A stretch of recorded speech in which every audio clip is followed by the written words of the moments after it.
Hey, how's it going everybody, and welcome back to another video. Today I was going to talk about one of my favorite pieces of cycling kit, the humble Musette bag. Musette bags are used in road racing to get riders their lunch or their water. Basically, they ride through a zone where there's a soigneur or the team helper who hands them the Musette bag and has their water bottles, their lunch, you know, with their rice cakes, energy gels, or whatever they'd be eating for the day. They take everything out of the bag, load their pockets, and then discard the bags, basically. I was trying to do some research on the history of them. The earliest mentions I could find were in the 1800s and the penny farthing high wheeler days. There was a mechanic who basically was saying that so many broken spokes came from riders trying to strap different stuff to their bikes, and his idea was to use what was commonly known as a musette in French, and it was basically a farm bag that would go around a horse's neck, something similar to give to riders so they could throw it over their shoulder and it'd be a better way to carry stuff. I wasn't really able to find any pictures or any evidence of that elsewhere. The next mention of it was more that they kind of came out of World War I, and musette bags were carried by soldiers.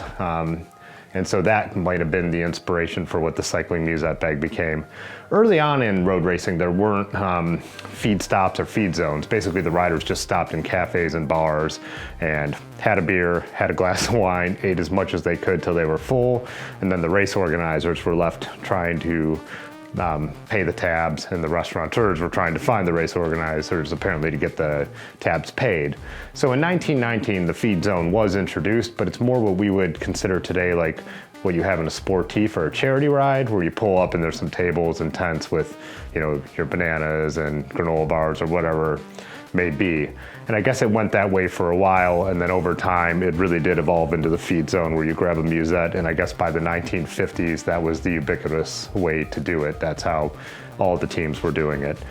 Interestingly, in the 50s, I guess the musette bags were really coveted by cyclists who would ride out to watch the races and other fans because they weren't commercially available. The other riders, amateur riders, loved to grab them because, one, they could find their favorite team, and it was kind of the sign then of a serious cyclist. Since only pros were really able to get them, if you were able to get one, it was a really big deal. You know, of course, all the companies now sell them, as this was my, you know, this is EF's from last year, which is, you know, I got it because I really liked the team. But I started getting them a few years ago because we always ride and meet at the bike shop. And there'd be so many times where maybe I wanted to have a beer when we got there, but I didn't want to have all the extra bags for stuff that I wasn't going to be carrying on the ride. Also, sometimes when I'm meeting my friends, I might have something for them, a couple like little parts or maybe a book or a magazine, something we just wanted to trade. So I got really one originally for that reason, to be able to just get stuff to the bike shop, and then you could fold them up so small and put them in your pocket. In the bikepacking video I did, I showed them in both the bikepacking videos because I think they're such a cool tool for that.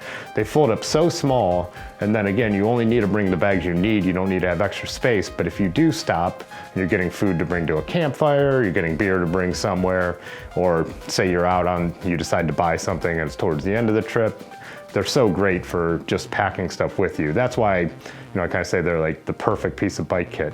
They're so tiny, but then they, you know, allow for you to bring so much more with you later. If you're looking to get them, you know, now all the teams sell them, all the major brands sell them. If you look online, people make all kinds of cool vintage ones and reproduction ones, or you could go on eBay, you know.